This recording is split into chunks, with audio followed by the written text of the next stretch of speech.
নাগরিক পার্টির একজন নেতা।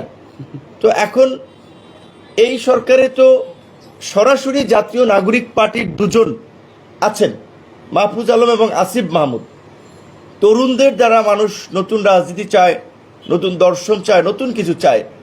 এই তাদের যে এই ওয়াহিদুদ্দিন মাহমুদ কিংবা সালেউদ্দিন মাহমুদ কিংবা আসিফ নজরুলকে নিয়ে কথা বলার আগে তাদের উচিত ছিল না যে আগে নিজেদের দলের লোককে সরকার থেকে পদত্যাগ করিয়ে তারপরে এই কথাটা বলা। এটি কেন বলেছেন আমরা জানি না। এখন এই সরকারে কোনো রাজনৈতিক দলের প্রতিনিধিত্ব আছে বলে আমাদের জানা নাই, কারণ আমাদের কাছে আলোচনা করে উপদেষ্টা পরিষদ গঠন করা হয় নাই, আমাদেরকে বলে নাই যে আপনারা নাম দেন। আমরা এটা জানি, বিএনপি জামাতের ক্ষেত্রেও সেম। বরঞ্চ আমাদের সাথে এই আলাপটি করা হয়েছিল যে এখন একটা ক্রান্তিকাল সময়, এই সময় দ্রুত আমাদের একটা সরকারে যাওয়া দরকার। আমরা আপাতত কিছু লোককে নিয়ে আনুষ্ঠানিকভাবে সরকার গঠন করি, পরবর্তীতে সবার সাথে আলাপ আলোচনা করে এটার কাঠামো এবং পরিবর্তন করা হবে বা সিদ্ধান্ত নেওয়া হবে। তো সেখানে এই আসিফ নজরুল, সালেউদ্দিন মাহমুদ কিংবা ওয়াহিদুদ্দিন মাহমুদের মতো সিনিয়র এই সরকারের মধ্যে যারা আছে উপদেষ্টা পরিষদ, তাদের মধ্যে মোটামুটি সিনিয়র ব্যক্তিত্বপূর্ণ ভারত্বপূর্ণ লোক এই তিনজন। এবং এদেরকে বলার অর্থ আমরা জানি না বাকিরা কি আপনার এই এনসিপির লাইনে কিনা, যে কারণ তিনজনের পদত্যাগ তারা দাবি করেছে বা তিনজনকে নিয়ে সুনির্দিষ্ট বক্তব্য দিয়েছে।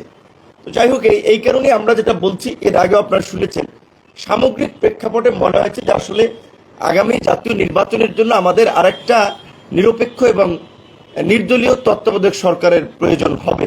কারণ এই সরকার নানানভাবে কিছু কিছু উপদেষ্টার ব্যক্তিগত মন্তব্য, কর্মকাণ্ড সরকারকে প্রশ্নবিদ্ধ করেছে, সরকারের নিরপেক্ষতাকে প্রশ্নবিদ্ধ করেছে।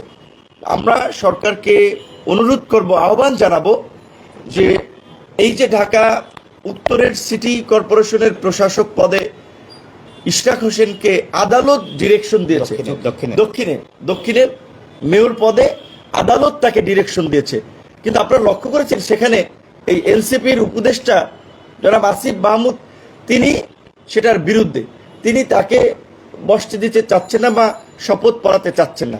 শেষ পর্যন্ত তারা আবার কোর্টে রিট করিয়েছেন এবং ইশরাক হোসেনের সমর্থকরা নগর ভবন থেকে শুরু করে এখন কাকরাইল, যমুনার বিভিন্ন জায়গায় আন্দোলন করছে। তো এই আন্দোলনের দিকে ঠেলে দিল কে? সরকার। কারণ উপদেষ্টা সে পিচ্ছি হোক আর বড় হোক, গ্রাজুয়েট হোক আর আন্ডার গ্রাজুয়েট হোক, সে তো উপদেষ্টা। নাবালক হোক আর সাবালক হোক, সে তো উপদেষ্টা। এখন সেই তো এই ক্রাইসিসটা তৈরি করলো। এই যে আজকে এখন একটা দলকে জনগণের মাঝে দেখানো হচ্ছে যে তারা জনদুর্ভোগ তৈরি করে মেয়র পদে বসতে কর্মসূচি পালন করছে, কিন্তু এই পরিস্থিতিটা তো সরকার এবং উপদেষ্টা, এই উপদেষ্টা তৈরি করলো। এই রকমের ব্যক্তিগতভাবে যাদের বিদ্বেষ রয়েছে তারা তো উপদেষ্টা পদে থাকতে পারে না। বিপরীত দিকে আমরা যদি দেখি, ঢাকা মহানগর উত্তরের ক্ষেত্রে সিটি কর্পোরেশনে নিষিদ্ধ ঘোষিত সংগঠন হিজবুত তাহরীরের নেতা জঙ্গিবাদের অর্থায়ন এবং সম্পৃক্ত ছিলেন, সেই অভিযোগে তিনি গ্রেপ্তার হয়েছিলেন, কারাবরণ করেছেন 2015 সালে দুইবার, এবং ওখান থেকে মুক্ত হয়ে যেটা আমরা দেখেছি ওই শাহেদের মতো, বাটপার শাহেদের মতো, আপনারা দেখেছেন না বঙ্গভবন গণভবনে একদিনে গেছে 3-4টা পাঞ্জাবি নিয়ে, পাঞ্জাবি চেঞ্জ করে বিভিন্ন মানুষের সাথে ছবি তুলে। ঠিক একইভাবে আওয়ামী লীগের নেতাদের সাথে হাসান মাহমুদ, কৃষিমন্ত্রী আব্দুর রাজ্জাক, স্পিকার, বিভিন্ন মানুষের সাথে ছবি তোলা, প্রোগ্রামে যাওয়া, তিনি আওয়ামী লীগের লোক, এটা প্রমাণ করার চেষ্টা করেছেন। আবার এই পট পরিবর্তনের পরে এই জাতীয় নাগরিক কমিটিতে ঢুকে শুনেছি যে বড় অঙ্কের টাকার বিনিময়ে তিনি উত্তরের প্রশাসক পদ বাগিয়ে নিয়েছেন। কারণ এছাড়া এজাজের তো কোনো যোগ্যতা নাই ঢাকা উত্তর সিটি কর্পোরেশনের মতো এই জায়গায় প্রশাসক হিসেবে বসার। সে সাবেক সচিবও না, বিচারপতিও না, আমলাও না, বড় কোনো রাজনৈতিক নেতাও না। তাহলে তিনি কোন ক্রাইটেরিয়া ওখানে গিয়েছেন? আর এই ধরনের একজন ব্যক্তিকে নিয়োগের মাধ্যমে আমরা যেটা দীর্ঘদিন ধরে নানানভাবে শুনে আসছি যে সরকার উগ্রপন্থীদেরকে পৃষ্ঠপোষকতা করছে, উগ্রপন্থীদেরকে স্পেস দিচ্ছে। তো এইটাই তো প্রমাণিত হয় তাহলে এজাজের নিয়োগের মাধ্যমে। তো এই জায়গা থেকে আমরা খুব উদ্বিগ্ন যে সরকার এরকম আরও বিভিন্ন পর্যায়ে এরকম উগ্রপন্থীদের এই নিষিদ্ধ কার্যক্রমের সাথে জড়িতদেরকে কোথায় কোথায় বসিয়েছে। যেই কারণে আমরা বলেছি যে এই উত্তরের প্রশাসক নিয়োগ থেকে শুরু করে, যেহেতু একেবারেই তাদের রাজনৈতিক দ্বন্দ্ব, রাজনৈতিক স্বার্থের বিষয়গুলো সামনে এসেছে তাদের কথাবার্তা কাজের মাধ্যমে, সেই কারণে এই দুই ছাত্র উপদেষ্টার পদত্যাগটা সরকারের জন্য খুবই প্রয়োজন। জনগণের মাঝে সরকারের আস্থা ফেরাতে খুবই দরকার। তাই আমরা প্রফেসর ডক্টর মোহাম্মদ ইউনূসকে অনুরোধ জানাবো, অনতিবিলম্বে আপনি এই ছাত্র উপদেষ্টাদেরকে অপসারণ করুন এবং সরকারের নিরপেক্ষতা নিশ্চিত করতে যেই প্রশ্নগুলো উঠছে সেগুলোর একটা সুরাহার দিকে আপনাকে যেতে হবে। আজকে যেই নির্বাচন কমিশন সকল দলের সাথে আলোচনা করে নেওয়া হলো, আমরা নাম দিয়েছি, আমাদের সাথে আলোচনা করা হলো, বিএনপির সাথে, জামাতের সাথে, এই ছাত্রদের সাথে, সবার সাথে কিন্তু আলাপ আলোচনা করে আমরা ওনাদের সাথে 2 দফায় কথা বলেছি। অত্যন্ত ভালো মানুষ, তাদের সেই ভীষণ আমরা দেখতে পাচ্ছি নির্বাচনী রোডম্যাপ নিয়ে তারা কাজ করছেন অলরেডি। সেখানে এই নির্বাচনকে পেছানোর জন্য একটা ষড়যন্ত্র করছেন, এই নির্বাচন কমিশনের সামনে কর্মসূচি পালন করছেন। আরে ভাই, তোমাদের তো নিবন্ধন হয় না, একটা অনিবন্ধিত দল তো নির্বাচন কমিশনের হিসাব নিকাশই নাই। সেখানে আপনারা দেখেছেন যে নির্বাচন কমিশনের সামনে গিয়ে তারা কর্মসূচি করছে, নির্বাচন কমিশন ঘেরাও করা হুমকি দিচ্ছে, তাদেরকে নিয়ে নানা ধরনের কথাবার্তা বলছে। তারা নিবন্ধিত হোক, তারপরে নির্বাচন কমিশনে যাবে, আর তারপরেও তো ছাত্র প্রতিনিধি হিসেবেও তো এই নির্বাচন কমিশন গঠনে তারা মতামত দিচ্ছে। তাহলে কীভাবে তারা তার পদত্যাগ চায়? এবং গতকালকে সেনা প্রধান স্পষ্ট বক্তব্য দিয়েছেন, আমরা তাকে ধন্যবাদ জানাই।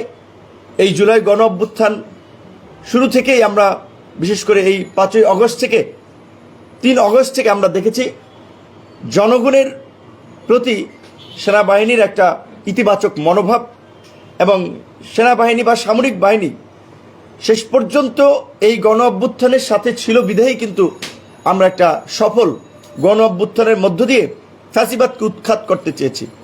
আজকে কয়েকদিন পরপরই এই তথাকথিত বুদ্ধিজীবী এবং এই অতি পণ্ডিত 2-1জন ছাত্র নেতা সেনাপ্রধানকে সরাতে হবে, ওইদিকে কর্মসূচি দিতে হবে, নানান ধরনের কথাবার্তা বলে সামরিক বাহিনী তো একটা বিশৃঙ্খলা সৃষ্টিতে তারা বেশ কয়েকবার পায়তারা করেছে। এর মধ্যে দিয়ে তারা কি করতে চায় আমরা জানতে চাই। তারা কি দেশকে আর একটা গৃহযুদ্ধের দিকে ঠেলে দিতে চায়? সামরিক বাহিনী তো এই গণ অভ্যুত্থানের সাথে ছিল। হাসিনা পালিয়ে যাওয়ার পরে এই সেনা প্রধানই তো সব রাজনৈতিক দলগুলোর সাথে আলাপ আলোচনা করে আপনার কিভাবে সংকট নিরসন করা যায় সেই উদ্যোগ নিয়েছিলেন। তাহলে কেন এখন তাকে ভিলেন বানানো হচ্ছে? কেন তাকে বিতর্কিত করা হচ্ছে? এর কারণ সুস্পষ্ট। এই তথাকথিত ছাত্র নেতা এবং তথাকথিত 2-4জন বুদ্ধিজীবী এরা আরেকটা বিশৃঙ্খলা করতে চায় 75-এর মতো। আপনারা দেখেছেন সেই সময় পাল্টা কু, রাজনৈতিক অস্থিরতা দেশকে ওই রকম একটা সংকটের দিকে নিয়ে যেতে চায়। তাই আমরা মনে করি জাতীয় নির্বাচনের রোডম্যাপ ঘোষণা করাটা এখন সময়ের দাবি। জাতীয় নির্বাচন যত দীর্ঘায়িত হবে সংকট তত বাড়বে। দেশি বিদেশি বিনিয়োগকারীরা আমাদেরকে প্রশ্ন করে, ভাই আমরা ব্যবসা বিনিয়োগ করব কার উপরে ভরসা করে? কে আমাদের সুরক্ষা দেবে? এমনকি আমরা দেখতে পেলাম যেখানে এই ফ্যাসিস্ট হাসিনা দেশ বিক্রি করে, দেশের স্বাধীনতা সার্বভৌমত্বকে ক্ষুণ্ণ করে তারা আপনার ক্ষমতায় থাকতে চেয়েছিল, তিনি এই আপনার বিদেশি প্রতিষ্ঠানকে চট্টগ্রাম বন্দর দেওয়ার উদ্যোগ নিয়েছিলেন। এই সরকারও এসে সেই হাসিনার ব্যবস্থাই চালু রাখলো। হাসিনা খারাপ, হাসিনা ফ্যাসিস্ট, কিন্তু হাসিনার দেওয়া উদ্যোগ আপনারা বজায় রাখতে চান, এই বন্দরকে বিদেশিদের হাতে তুলে দিতে চান, আপনারা মানবিক করিডোর দিতে চান কোনো আলাপ আলোচনা ছাড়া। সেনাপ্রধান বলেছে, এই জন্য বলছি যে ওনাকে ধন্যবাদ জানাই যে এটা নির্বাচিত সরকার সিদ্ধান্ত নেবে। এবং আমরা এখন বলছি নির্বাচিত সরকারও এই তথাকথিত মানবিক করিডোরের নামে খাল কেটে কুমির আনার সিদ্ধান্ত নিতে পারবে না। চট্টগ্রামের একমাত্র বাংলাদেশের কৌশলগত বন্দরকে বিদেশিদের হাতে তুলে দেওয়া যাবে না। প্রয়োজনে আপনি টেকনোলজি আনেন, টেকনিক্যাল এক্সপার্ট আনেন, বিশেষজ্ঞ আনেন, উচ্চ বেতনে তাদেরকে নিয়োগ করেন, নিজস্ব অপারেটর দেশীয় প্রতিষ্ঠান দ্বারা বন্দরকে পরিচালনা করুন, এবং নির্বাচনী রোডম্যাপ দ্রুত সময়ের মধ্যে একটা পরিষ্কার রোডম্যাপ দিয়ে ব্যবসায়ী, আমলা, রাজনীতিবিদ, প্রশাসন, সমাজের সর্বশ্রেণীর মাঝে একটা স্বস্তি দেন। নির্বাচনী রোডম্যাপ ছাড়া এই স্বস্তি আসবে না। প্রশাসন অনেক ক্ষেত্রেই কাজ করছে না, আস্থা পাচ্ছে না, কারণ যাকে তাকে ফ্যাসিবাদের দোসর বানিয়ে দিচ্ছে, যার তার বিরুদ্ধে আন্দোলন করছে, যাকে তাকে লাঞ্ছিত করছে। সেদিন মধ্যরাতে দেখেছেন যে এই কতিপয় ছাত্র নেতা তারা এখন বৈষম্য বিরোধী নেতা, বিশাল বিপ্লবী, কিন্তু আগে করেছে ছাত্রলীগ। এখন তারা একজন ব্যবসায়ীর বাসায় আপনার হানা দিয়েছে যে তারা তাকে গ্রেপ্তার করবে, টেনে হিচড়ে নামাবে। তুমি কে? তোমাকে কি আইন শৃঙ্খলা বাহিনীর দায়িত্ব দেওয়া হয়েছে মধ্যরাতে একজনের বাসায় গিয়ে তার আপনার টেনে হিচড়ে নামানো, তাকে গ্রেপ্তার করানো, ফ্যাসিবাদের দোসর কারা কারা এই গুম খুন গণহত্যায় জড়িত, এর একটা তালিকা দরকার। ইউনিয়ন পর্যায় থেকে শুরু করে জেলা উপজেলা সব জায়গায় একটা তালিকা করে তাদের গ্রেপ্তারের অভিযান পরিচালনা করা দরকার। একটা তালিকা প্রশাসনের কাছে থাকা দরকার। না হলে ওই যে আব্দুল হামিদকে ছেড়ে দিবে, নুসরাত ফারিয়াকে আটক করবে এবং সেইটা সমাজে নানান ধরনের একটা প্রতিক্রিয়া সৃষ্টি করবে, এগুলো দেশের জন্য ভালো না, এগুলো সুখকর কিছু হচ্ছে না।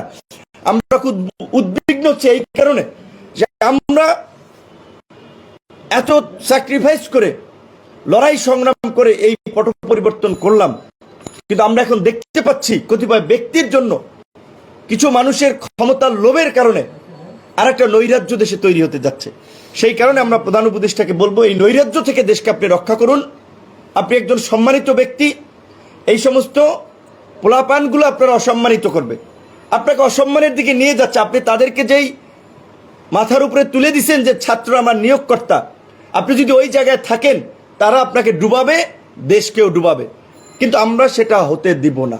তাই আমরা পরিষ্কারভাবেই বলছি, আমরা অনতিবিলম্বে নির্বাচনের একটা সুনির্দিষ্ট রোডম্যাপ চাই এবং নির্বাচনী রোডম্যাপের বিষয়ে সরকারের পক্ষ থেকে কোনো সুনির্দিষ্ট দিক নির্দেশনা না আসলে অনতিবিলম্বে আমরা সকল রাজনৈতিক দলগুলোর সাথে আলাপ আলোচনা করে প্রয়োজনে আমরা আবার রাজপথে নামবো নির্বাচনী রোডম্যাপের দাবিতে।